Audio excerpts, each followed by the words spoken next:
Herzlich willkommen zu einem neuen Video auf meinem Kanal. Heute mal ein etwas anderes Video, vielleicht, weil ich habe gar keinen Plan, was ich heute sagen will. Ich weiß einfach, dass ich was sagen will und was sagen muss und dass es Zeit für ein neues Video ist. Deshalb habe ich jetzt einfach mal angeschalten und wir wissen überhaupt nicht, was kommt. Naja, es geht ja um Dualseelen auf diesem Kanal. Es geht um Dualseelen wahrscheinlich auch in deinem Leben. Da gibt es diese eine Person, die hat dich blockiert. Da spürst du aber, wir sind eines. Da ist diese Verbindung, da ist diese Liebe. Du kannst es dir nicht ausreden, du kannst diese Verbindung nicht kappen und du weißt einfach, hier passiert gerade was Großes. Mehr weiß man meist am Anfang nicht. Man spürt vielleicht auch vor allem den Schmerz. Hey, was soll das? Will das nicht? Und viel mehr Bewusstsein ist da eigentlich nicht. Mit der Zeit kommt das aber hinzu, nämlich, ach so, okay, die Yvonne schreibt zwar auf ihrer Webseite, und ich höre es auch sonst von anderen Menschen oder Coaches oder was auch immer da unterwegs ist. Aber es geht ja eigentlich um mich. Es geht um mich und ich verstehe das jetzt. Okay, damit ich mit ihm zusammenkomme, muss ich bei mir hinschauen. Okay, das mache ich jetzt mal. Und das ist eine Stufe des Bewusstseins, ne? Und das, wenn man das eine Zeit lang macht, geht es immer tiefer und man versteht immer mehr in der Tiefe, wie es wirklich um sich geht. Und was bedeutet das genau, dass es um sich geht? Wahrscheinlich hast du oder ihr auch schon mal gehört, es geht um spirituelles Erwachen. Oh Gott, dieses Unwort, was soll denn das? Das wollte ich ja gar nicht. Spirituelles Erwachen, bewusst werden, was sonst noch ist, zu sich finden, in seine Kraft finden. Darum geht's. Und das, wie gesagt, das kann man immer tiefer verstehen und immer mehr den Fokus, nicht unbedingt den Fokus darauf legen. Also der Fokus wendet sich sowieso vom anderen weg zu sich hin und zu dieser spannenden Reise hin und zu diesem Abenteuer hin, von wegen, wer bin ich? Und das hat auch wieder zwei Ebenen, nämlich wer bin ich als eben genau, ne, bin ich ein Mensch oder so, ich bin ein Mensch, oh Gott. Redefining Human Being. Nein, ernsthaft. Im Moment ist es ja nicht mal ein Spaß. Ne? Im Moment wird ja so einiges umdefiniert da draußen, was zur Verwirrung beiträgt. Was, ja, egal. Ich gehe diesen Weg jetzt nicht weiter beim Sprechen. Innerlich wollte er sich einen Weg bahnen, aber nein. Gut, also, wer bin ich ne, habe ich schon in vielen Videos gesagt. Ich bin eine Seele, die hat inkarniert, die hat sich einen Körper gesucht. Okay, das ist auch mal eine Art Bewusstseinwerdungsprozess, nicht eine Art. Es ist eine Form des Bewusstwerdungsprozesses, nämlich ich bin nicht mein Körper, ich bin nicht nur Fleisch und Blut, ich bin nicht meine Emotionen, ich bin nicht der Anwalt, meine ganze Familie wollte, dass ich Anwalt lehre, deshalb bin ich es jetzt. Das bin ich. Ich bin nicht der Profifußballer. Ich bin nicht die Bäckerin. Ich bin nicht die Ärztin. Ne? Das ist nicht, was ich bin. Es ist ein Beruf, den ich gewählt habe. Es ist eine Karriere, die ich gewählt habe, aber es ist nicht, wer ich bin. Also es löst sich diese Ego-Definition des Ich, beginnt sich zu lösen, respektive idealerweise. Und es geht nicht von heute auf morgen, denn wenn ihr ein Leben lang gedacht habt, ich bin die Ärztin, die ich bin, oder ich bin die Journalistin, die ich bin, was kann man noch sein heutzutage? Ich bin die ähm, Künstlerin, die ich bin, oder ich bin der, ich habe genug Beispiele. Ich bin, es muss reichen. Give me a break. Naja, gut. Also, ich bin nicht der, den ich bisher geglaubt habe zu sein, sondern ich bin mehr. Ich bin all das nicht. Ich habe mich nur darüber definiert. Wer ich wirklich bin, ist sozusagen eine Tabula rasa. Ich bin nichts. Ich bin nicht nichts, aber ich bin nicht das, was ich glaubte zu sein. Also kann ich jetzt diese Tabula rasa, dieses weiße Blatt neu beschreiben mit dem, was ich wirklich bin und was ich in mir tief erkenne und nicht, was ich von draußen, von außen übergestülpt gekriegt habe, was ich zu sein habe oder wer ich sein soll. Ne? wie gesagt, das ist eine Form des Erkennens, so diese Selbsterkennung im Rahmen, sage ich jetzt mal, der Gesellschaft. Welches Rädchen bin ich, ne? Da denkt ihr vielleicht x Jahre lang, ich bin das Rädchen, nochmal zurück zu den Berufen, ich bin das Rädchen Finanzberater. Okay, ich berate Finanzen. Nein, Finanzen nicht, das wäre schön. Ich berate Menschen, die mit Finanzen zu tun haben. Jetzt berate ich, ich bin Finanzberater. Jetzt löst ihr euch davon und merkt, jetzt bin ich plötzlich nichts mehr. Was bin ich dann? Und jetzt ist dieser Erkennungseffekt da, von wegen, ich war ja gar nie Finanzberater. Das ist wie so ein Kleid, das habe ich mir angezogen. Tief im Kern war ich schon immer, ne, ich sage jetzt mal, künstlerisch begabt. Ich fühlte mich schon immer am wohlsten, wenn ich Musik machen konnte. Ich fühlte mich schon immer in meinem Frieden, wenn ich allein im Wald spazieren gehe. Ich war schon immer, ne, so kommt ihr euch dann selber auf die Spur, wer ihr wirklich seid. Nicht, dass ihr euch sozusagen ein neues Kleid anzieht von außen. Hey, du bist jetzt nicht mehr Finanzberater, das ist gerade nicht mehr so Mode. Jetzt neu ist es mehr im Trend, wenn du irgendein, was weiß ich, ein Meditationsleiter wirst oder so. Das ist jetzt besser, bist du jetzt du neu. Nein, das ist wieder von außen, sondern es geht um Innenschau und da entdecken, was schon immer war. Die Wahrheit entdecken. Das ist der eine Prozess. Der andere Prozess ist in einem größeren Sinne, wer bin ich? Nämlich, wer bin ich als Seele? Wozu bin ich hergekommen? Und es kann jetzt alles ein bisschen abgehoben klingen, wenn ihr mit Spiritualität noch nicht so vertraut seid. Und glaubt mir, ich mache da auch noch meine Fortschritte. Ich bin da auch noch nicht immer sattelfest von wegen, ach ja, ich bin ja spirituell, bin ich dies und das. Ne? Das ist manchmal noch so, lass mich damit in Ruhe. Ich will dieses 3D-Leben leben. Ich will hier verankert sein. Ich genieße das 3D-Leben viel zu sehr, als dass ich mich da in irgendeine 5D-Sphäre hoch katapultieren möchte und da nur immer in 5D unterwegs und ist alles gar nicht real und nein. Also ich bin da auch noch dabei, ne, das zu finden sozusagen, wer bin ich im Sinne von, was habe ich eine Rolle hier auf Erden? Wozu bin ich gekommen? Fragt euch das auch mal. Das ist auch ganz spannend. Das kann einen auch ziemlich in Abgründe stürzen, wenn man sich da noch nicht so sicher fühlt. Aber es braucht Mut, diese Fragen sich zu stellen. Ihr müsst auch nicht einfach morgens aufstehen und sagen, hey, ich frage mich jetzt, wer ich bin. Also ich empfehle es, aber es wird an einen herangetragen. Es wird an einen herangetragen, es wird einem aufgezeigt, wie immer, wie die Wahrheit immer aufgezeigt wird, über direkte, ich sage jetzt mal, Worte, über andere Leute, über Lieder, über Zahlen, über Zeichen, über all das, was ihr schon kennt vom ganzen Dualseelenprozess. Und ihr merkt, ich spreche gerade null von der Dualseele, ich spreche von diesem Prozess, zu dem, aufgepasst, die Dualseele ein Initiator sein kann und ist. Also es kann die Dualseele sein, der diesen Selbstfindungsprozess in aller Tiefe, ne? Nicht nur, ich bin nicht mehr, ich arbeite jetzt nicht mehr auf der Bank, ich arbeite jetzt mit Kindern oder so. Nicht nur so, sondern wirklich in der Tiefe dieses Erkennen, das kann eine Dualseele, respektive es kann eine Dualseelenerfahrung sein, die das loslöst und euch sozusagen auf diesen Selbstfindungsprozess pusht oder liebevoll hineinführt, wie ich kürzlich ja auf Englisch gesagt habe.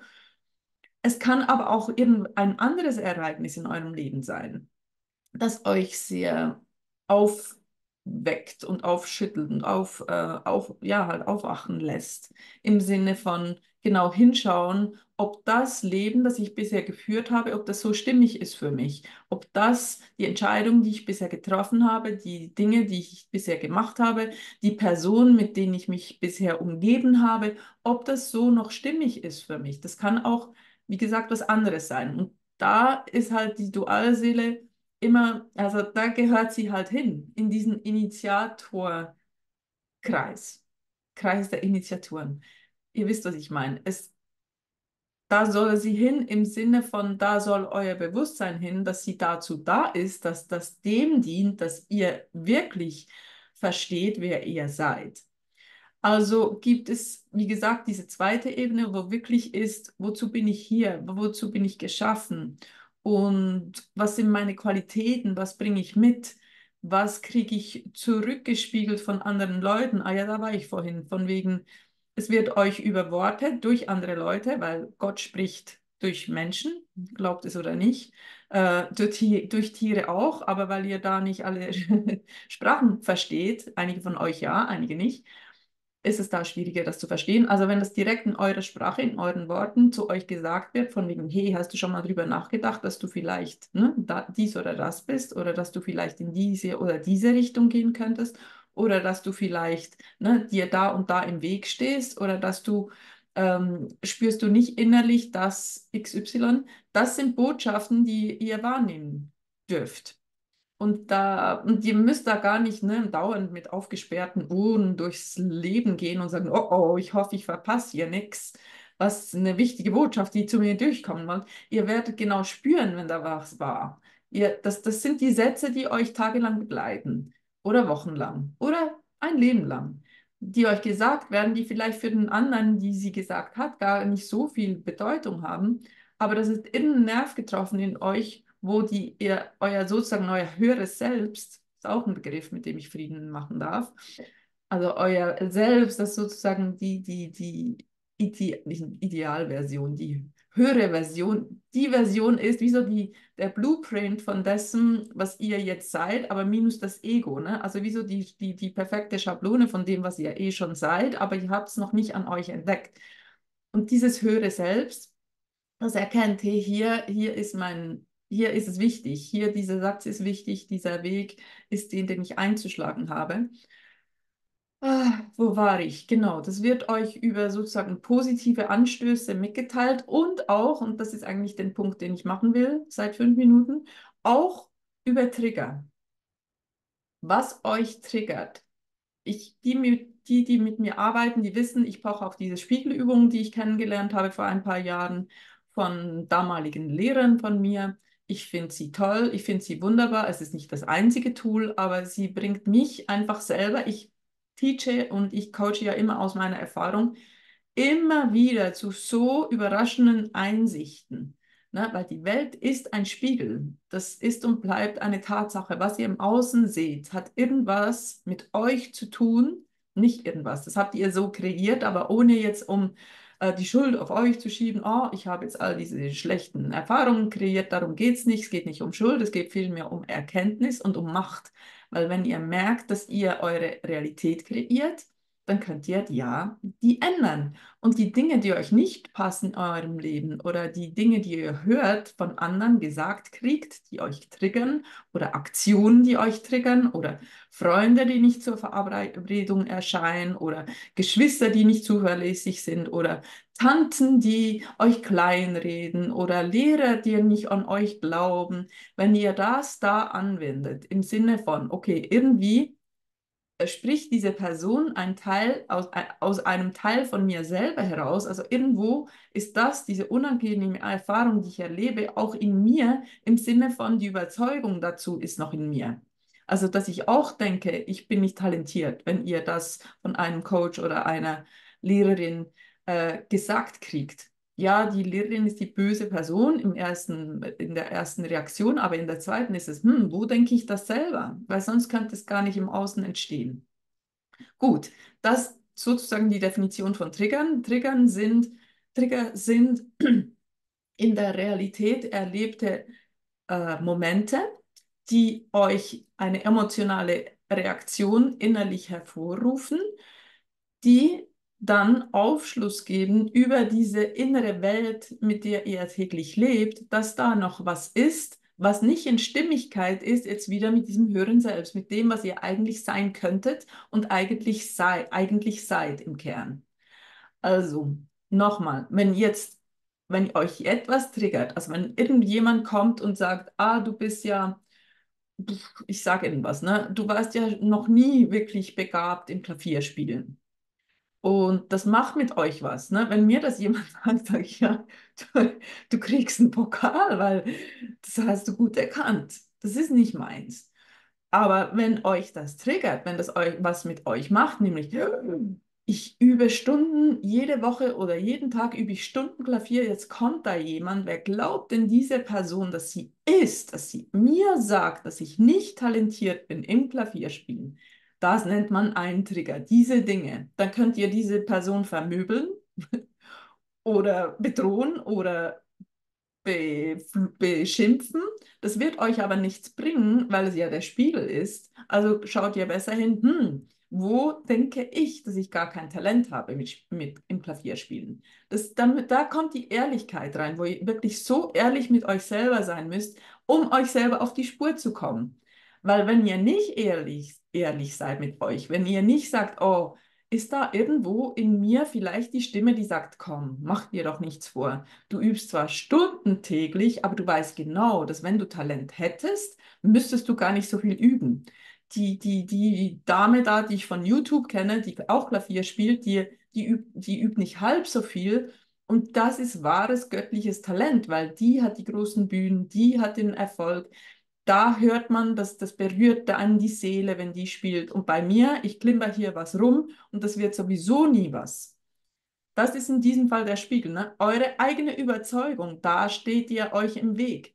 Und das höhere Selbst ist vielleicht der Profi, die Profi-Pianistin und weiß, hey, wir haben das in uns, wir können Leute berühren, wir können Seele füllen, wir können, ne, wir sind die geborene Pianistin, aber weil da diese Programmierung ist, die stammt von irgendwoher, Kindheit, egal, lassen wir jetzt beiseite, aber diese Stimme in euch, die sagt so, komm, tu doch nicht so, als wärst da irgendwie was Spezielles und hättest irgendwas für ein Musikgehör oder was weiß ich was, ne?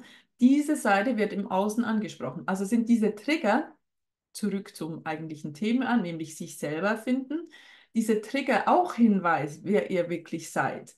Wenn euch jemand etwas auf den Kopf zusagt und das macht etwas an euch, ist es eine Einladung, genauer hinzuschauen, zu entdecken, wer ihr nicht seid und wer ihr seid. Und wie gesagt, das kann diese gesellschaftliche Zahnradfunktion sein, aber auf der tieferen Ebene ist es eben auch, hey, ich habe hier inkarniert, spirituell gesprochen, ich habe mir als Seele einen Körper gefasst. Das könnt ihr euch wie so bei der Getränkeausgabe vorstellen, so, die Cola oder bei Starbucks, ne? Wem ist der Latte Macchiato mit Caramellito? Keine Ahnung, wie die alle heißen. Da sage ich, ja, das ist meines, ne? Könnt ihr euch so vorstellen, dass so im Himmel, ne, bevor ihr hergekommen seid, gab es so eine Art Getränkeausgabe, nur war das eine Jobvergabe, eine Berufungsvergabe und eine Seelenaufgabe, wenn man so will, hat es geheißen, hey, wer will hier mal die Menschheit ein bisschen bereichern und ein bisschen ins Glück und in die Liebe führen? Du, okay, hier deine Uniform. Ne? Deine Uniform, dein Körper, das, was du brauchst, um deinen Job auszuüben, geht halt nicht anders. Hier kannst du mal fassen, anziehen und los geht's. Und dann seid ihr durchgeflutscht. Und hier seid ihr. Nee, ernsthaft, so, ne, das ist ein Bild, aber so kann man sich das ungefähr vorstellen. In meiner Vorstellung stelle ich mir das so ungefähr vor, scheinbar, sonst hätte ich es jetzt nicht gerade so gesagt oder das ist gerade irgendwie durchgekommen, keine Ahnung. Auf jeden Fall geht es auch darum zu entdecken, welche Uniform habe ich gefasst. Und es ist nicht so sehr der Körper gemeint damit. Der Körper ist natürlich Hilfsmittel, damit ihr den Job wirklich auch machen könnt. Aber es ist nicht so, dass ihr körperlich arbeiten müsst, natürlich. Es geht ja um diesen übertragenen Sinn auch, im Sinne von wozu, wie gesagt, wozu bin ich hier? Wozu bin ich gut? Ähm, Klingt ein bisschen abwertend, ist so nicht gemeint. Wo fühle ich mich am glücklichsten? Weil das ist dann der rote Faden. So werdet ihr erkennen, wo ihr richtig seid, indem ihr dem guten Gefühl sozusagen folgt. Wenn es sich gut für euch anfühlt, sage ich jetzt wieder die Beispiele, die nicht kommen in dem Moment, wo ich sie brauche, wenn ihr Finanz beratet, ne? Es fühlt sich so an, als würdet ihr nichts anderes lieber machen, als Menschen zu helfen, ihre finanzielle Situation in den Griff zu kriegen. So stelle ich mir übrigens Finanzberater vor und Budgets zu erstellen und Soll und Haben und wo kannst du noch was einsparen, wo kannst du noch was drauflegen, wo kannst du was umverteilen, wie kriegst du deine Schulden in den Griff.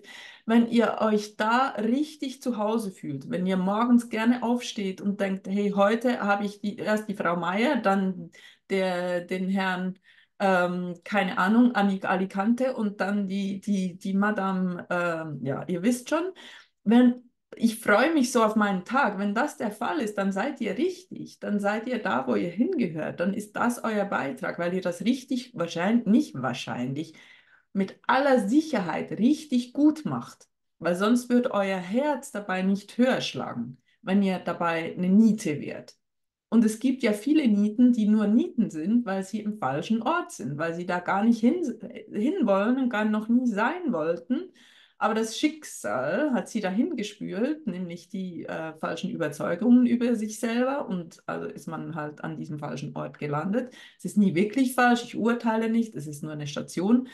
Aber es geht darum, dass es dann halt eine Erfahrung war und dass man mit diesem Prozess, den ich ja in 1000 Worten am Beschreiben bin, der Selbstfindung, der Selbsterkenntnis, des Selbstentdeckens, dass man da erkennt, erfährt, wo man hingehört, zu was man gut ist, wo man zu Hause ist, wozu man hier ist. Und das sind, würde ich sagen, die zwei Ebenen. So von wegen, ich bin Seele in Körper inkarniert. Das ist mal, ne, das ist so schnell gesagt. Ich sage das so schnell dahin. Aber das ist nicht was, was ihr mal lest und dann ist es, ah ja, stimmt. Ich dachte bisher, ne, keine Ahnung, was ich dachte, aber bestimmt nicht das. Und jetzt, okay, gespeichert, check, dann.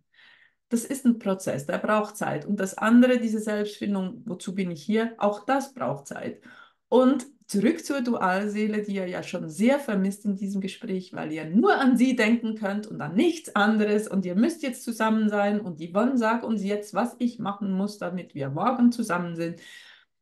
Die Dualseele initiiert diesen ganzen Prozess und wenn es mir nur schon, wie lange spreche ich schon, keine Ahnung, 10 Minuten dauert, bis ich das ungefähr erklärt habe, damit man es versteht, stellt euch mal vor, wie lange es dauert, um das liebevoll, in aller Liebe, diesen Prozess durchzumachen. Das ist keine Sache von ein paar Wochen. Ich verrate hier kein Geheimnis, indem ich sage, es geht nicht ein paar Wochen, es geht Monate. Ich glaube, es ist ein lebenslanger Prozess. Es braucht aber nicht lebenslang zu sein, dass ihr von der dualen Seele getrennt seid oder sie trifft oder nein, das nicht.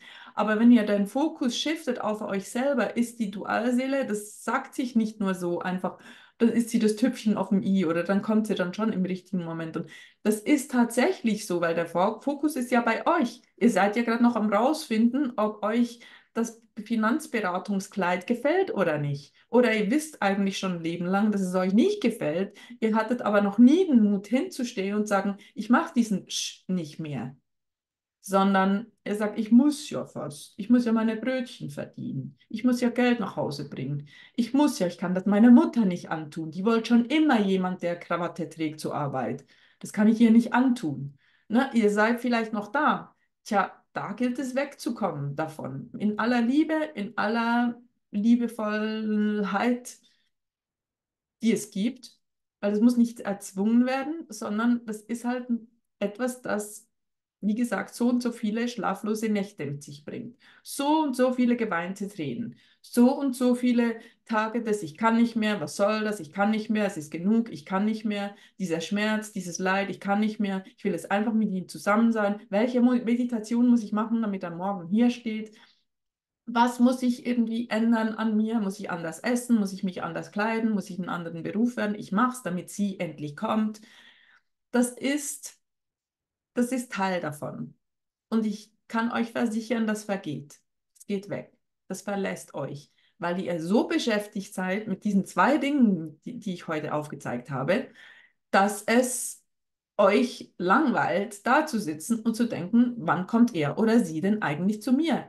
Ihr seid ich spreche aktuell zu viele Sprachen in meinem Alltag, deshalb kommt mir manchmal der Begriff oder der Ausdruck in der völlig falschen Sprache. Was jetzt nicht hilft, weil ich muss jetzt was liefern auf Deutsch. Ich habe schon den Satz vergessen, an dem ich war. Entschuldigt. Es macht euch ganz verrückt, ne? Was war ich am Sagen? Egal. Gut. Das ist das Ende des Videos. Das wollte ich heute loswerden, wie ihr gesehen habt. Und ja. Es geht um so viel mehr als um ihn oder sie. Und ich weiß, ich wiederhole mich in jedem Video. Ich habe heute versucht, von einer anderen Perspektive, nicht anderen, oder vielleicht etwas tiefer zu gehen. Tiefer zu gehen in dem, worum es wirklich geht. Es geht um so viel mehr. Und dieses viel mehr, das ist das Allerwichtigste und es gibt nichts Wichtigeres. Und ich will jetzt nicht anfügen in der kommenden Zeit und die Menschheit ist dabei und all das, ja, das auch. Aber da fühle ich mich nicht wohl genug, darüber zu sprechen. Und deshalb lasse ich es einfach mal so stehen. Danke für die Aufmerksamkeit. Wenn ihr mit mir arbeiten wollt, ihr wisst, wo ich mich finde, ihr mich findet und hab euch lieb. Alles Liebe und bis bald. Tschüss.